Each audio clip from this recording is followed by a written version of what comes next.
pueblo.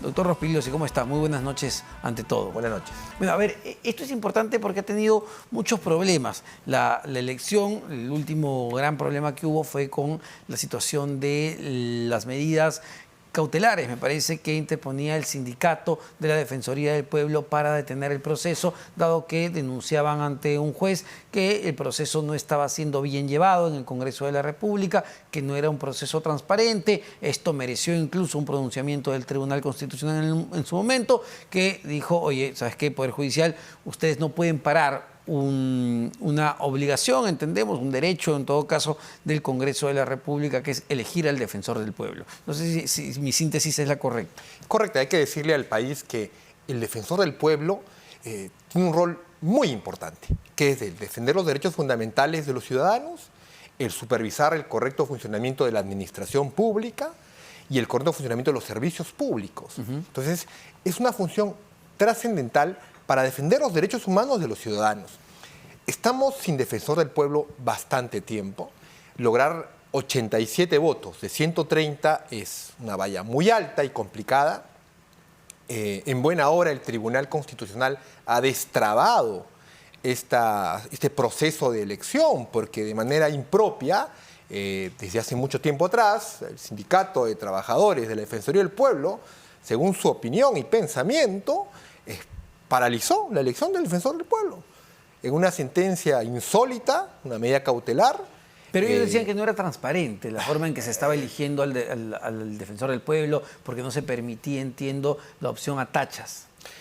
Los sindicatos cumplen un rol muy importante en defender los derechos de sus trabajadores, pero nada tienen que hacer en invadir competencias ajenas, en creerse titulares de intereses difusos y decir que, bueno, no le gusta la supuesta transparencia o meritocracia o participación ciudadana de los candidatos a la Defensoría del Pueblo. Imagínese usted que el sindicato de una empresa privada quiera paralizar la elección del gerente general o del presidente del directorio, o el sindicato de trabajadores, de los tantos que hay en el Poder Judicial o en el Ministerio Público, paralicen la elección del presidente de la sala plena del Poder Judicial o del Ministerio Público. Porque hablamos, en el caso del defensor del pueblo, no solo de un servidor público, sino de un servidor público que justamente va a defender a la población frente quizá a los otros poderes del Estado. Entonces, el hecho de permitir o no tachar a determinados candidatos por ciertas irregularidades o no ser idóneos, vamos, sí debería ser permitido. Pero sí se permite. El tema es que no se permite según la subjetividad del sindicato. De que se permite, se permite. Ahora bien, quien no quisiera que se eligiese al defensor del pueblo titular es la defensora interina actual y el sindicato, que están felices porque en tanto no se elija, ellos siguen, la defensora interina sigue en el cargo y todos felices. No, creo que ha avanzado este proceso de elección, había unos lineamientos aprobados por el Congreso de la República, se ha destrabado la elección gracias a la sentencia del Tribunal Constitucional y veamos qué sucede. Es decir, este proceso de elección respeta el reglamento y las normas del propio Parlamento para elegir al defensor del pueblo. Sí, respeta la Constitución, la Ley Orgánica de la Defensoría del Pueblo. Y han sido debidamente evaluados, revisados, está publicado en la página web del Congreso quiénes los candidatos, su hoja de vida, en fin. Veremos qué sucede si se llega alguno a obtener los 87 votos, que es una valla bastante alta. Yo veo muy difícil que la logren obtener, pero no imposible. Esperemos que lo logren. De los candidatos que hay, creo que tienen todos el beneficio de la duda, de poder hacer una buena gestión, si llegasen a obtener la votación respectiva, cualquiera de ellos. Pero además el Congreso, así como los nombra, con 87 votos, los puede remover con 87 votos si hacen una mala gestión.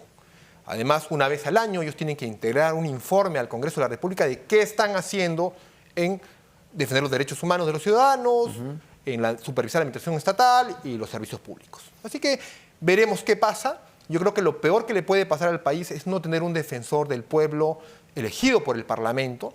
Pero es adecuado, y ahí entramos ya quizá a un debate diferente, es adecuado que sea el Congreso de la República el que elija al defensor del pueblo, y se lo pregunto por qué, porque también sabemos que en el Congreso de la República no necesariamente eligen al mejor candidato, al más idóneo para ocupar un determinado cargo, sino que muchas veces hay ciertas prebendas, hay, bueno, yo te doy esto, yo te doy estos votos, tú me apoyas con esto luego, y así llegamos a los 87 votos. El ombudsman, que es el defensor del pueblo, nació en Suecia, elegido por el Parlamento. El defensor del pueblo español es elegido por el Parlamento. Así funciona esta figura en el mundo. Nos guste o no, con la crisis de representación que tienen el poder legislativo en diferentes países, es una muestra de democracia y de la expresión del voto popular. Eso se llama democracia representativa. Claro, pero entonces no necesariamente quien sea elegido va a ser el más idóneo, porque, yo insisto, lo hemos visto en otros casos, las prebendas que hay detrás para, digamos, llegar a los votos son enormes. No hay que generalizar. ¿Ha habido hechos aislados impropios? Sí, sí, pero no generalizar, porque en el mundo son los parlamentos que eligen a las altas autoridades del gobierno, ¿no? A ver, así de increíble era, quien presidía la primera comisión para elegir al defensor del pueblo era el ex congresista Freddy Díaz, nada menos que un acusado de violación sexual. Sí, ese es el nivel. Pero ese sujeto es un voto de los 87. Pero ese era el nivel, a eso voy. Y en buena hora no prosperó. Y cuando hablamos ahora de la cantidad de congresistas mochasueldo, ¿esos congresistas son los que van a elegir al defensor del pueblo? Y por eso es un rol del Congreso hacer una labor de profilaxis institucional y desmarcarse y sancionar a los que hacen ese tipo de comportamientos delincuenciales. Coincido contigo. Pero no generalicemos a los 130. Claro, el problema sí tiene que ver pues con el desprestigio. O sea, yo entiendo que es la función constitucional, pero no podemos alejarnos tampoco del análisis político detrás, porque estamos frente a un Congreso de la República que, según la encuesta que elijamos, tiene menos de 10% de aprobación. Un Congreso con menos de 10% de aprobación, sin legitimidad ante la población, nadie los quiere, quieren que ya se vayan ya, ellos se quieren quedar. ¿Va a elegir al defensor del pueblo por los próximos años? Coincido con tu análisis, pero ¿qué nos queda? ¿Apagar la luz y cerrar la puerta? No, tienen también un deber que cumplir y tratar de elegir al más idóneo para el defensor del pueblo, sino que dejamos a la interina y al sindicato que sigan gobernando esa institución vital para la defensa de la democracia en el Perú. A ver, vamos a ver quiénes son los integrantes justamente de la comisión que integra la selección del defensor del pueblo. Ahí está, a ver, por Fuerza Popular está el vocero alterno Arturo Alegría García, Eduardo Enrique Castillo Rivas, por Perú Libre, María Antonieta Agüero Gutiérrez, por Acción Popular, Elvis Vergara Mendoza, ojo, un congresista que también entendemos está que se juega el desafuero del Parlamento por el caso de los denominados niños, de Alianza por el Progreso, Idelso Manuel García Correa, por Avanza País la congresista Patricia Chirinos, por Renovación Popular Alejandro Muñante, que además es parte de la mesa directiva, por Perú Democrático Luis Roberto Camiche Montes, por el bloque magisterial Paul Silvio Gutiérrez Ticona. ¿No? Ahí quizá dentro de los, si la memoria no me falla, el único que tendrá algún cuestionamiento es el congresista de Acción Popular, Elvis Vergara. Entonces ellos van a ser los que van a elegir, y podemos entrar ya al tema procedimental que también es importante. Ellos van a ser los que van a elegir a la terna, o ellos van a elegir al candidato, o ya eligieron a la terna y ahora pasa la terna al pleno. ¿Cómo es? Proponen, elevan esa terna al pleno del Congreso de la República. Y será el pleno el que decide. De 130 congresistas, entre como los mínimo, se requiere a 87. Claro. Se somete al más alta votación. Si no alcanza, pasan al de segunda y al de tercer lugar. Pero tienen que llegar de todas maneras a los 87 votos. El que llega a 87 queda y es elegido. Si el primero no llega, pasamos al segundo. Si el segundo tampoco llega, pasamos al tercero. ¿Y si ninguno de los tres llega? Vamos a la terna que quedó atrás. O sea, son dos ternas. Sí. Esta comisión que hemos, digamos, puntualizado presenta dos ternas. Sí, y por el puntaje hay una primera terna y luego la segunda. Y si es que ninguno de los 6 logra los 87 votos, pues el concurso quedó allí, tendrá que formarse una nueva comisión y por ende un nuevo concurso. Y bueno, ese es lo peor que le podría pasar a la institución, tanto tiempo sin un defensor titular, ¿no? A ver, vamos a ver justamente quiénes conforman la terna principal, como bien dice el doctor Rospigliosi son 2 ternas. Ahí está, ¿no? El tuit justamente del Congreso de la República. La Comisión Especial acordó que los candidatos aptos a defensor del pueblo que se presentarán ante el Pleno del Congreso, respetando el orden de prelación, serán los siguientes. Pedro Cartolín Pastor. Ojo, Pedro Cartolín Pastor, Jorge Rioja Vallejos, Josué Gutiérrez Cóndor. Ellos son, digamos, la primera terna, los que se van a plantear, entendemos, cuando, doctor, la próxima semana ante el Pleno del Congreso. Estamos en semana de representación. Yo creo que en los próximos días entrará esto a la agenda del Pleno y tendrá que someterse a votación.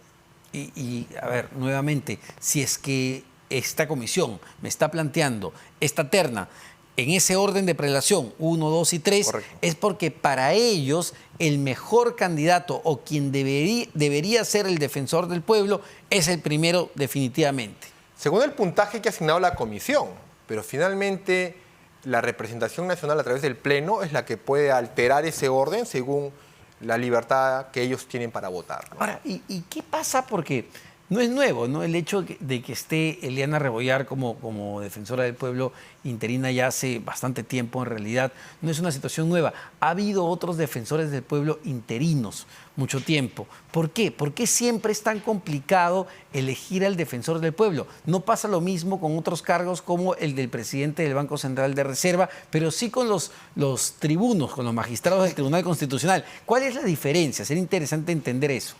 Bueno, sí, te pones a pensar cuántos defensores del pueblo titulares hemos tenido con la Constitución de 1993 y son muy pocos. Jorge Santisteban de Noriega, Beatriz Merino y Walter Gutiérrez. Claro. Titulares, y creo que paramos de contar. Los demás han sido interinos. Walter Albán se ufana de ser titular, no, el señor fue interino. Un periodo completo, pero interino, al fin y al cabo. Entonces, es complicado llegar a 87 votos. Y para elegir a magistrado del Tribunal Constitucional también. Son elegidos por 5 años y se han pasado casi 9. Y por eso es que esta sentencia del tribunal, que ha sido criticada por muchos, tiene un valor que no se ha señalado. El desprendimiento de los magistrados actuales para haber dado esa sentencia. Si ellos fuesen pensado en sí mismos, no hubiesen dado esa sentencia y se hubiesen beneficiado igual que sus antecesores. Al culminar sus 5 años, el Congreso hubiese hecho un concurso público, cualquiera presenta, o sindicato presenta una demanda que no le gusta a los candidatos y se paralizaba la elección y nos elegían a los sucesores por muchos años más. Pero este tribunal actual, pensando en el país y no en ellos mismos, han dicho no, hay que respetar los plazos y hay que respetar la autonomía del Congreso para elegir al defensor del pueblo, al magistrado del Tribunal Constitucional, y para no judicializar la política ni politizar la justicia. Y dígame, a ver, dado que usted mismo lo menciona, ¿no? Que en todo este periodo de tiempo desde la entrada en vigencia de la Constitución del 93 habríamos tenido solo 3 defensores del pueblo, me parece una cifra increíble. ¿No habría que introducir determinados cambios al proceso de elección para que no se sigan quedando? A ver, no tengo nada de malo contra los interinos, dicho sea de paso, pero no son los elegidos, ¿no? No son los elegidos. Así es. Entonces, ¿no habría que introducir algún tipo de cambio para que este proceso de elección sea transparente, más expeditivo, más ágil? Absolutamente de acuerdo. Creo que como toda obra humana, como toda obra política, es una tarea inacabada y sí, es sujeta de ser mejorada y perfeccionada. Absolutamente de acuerdo contigo.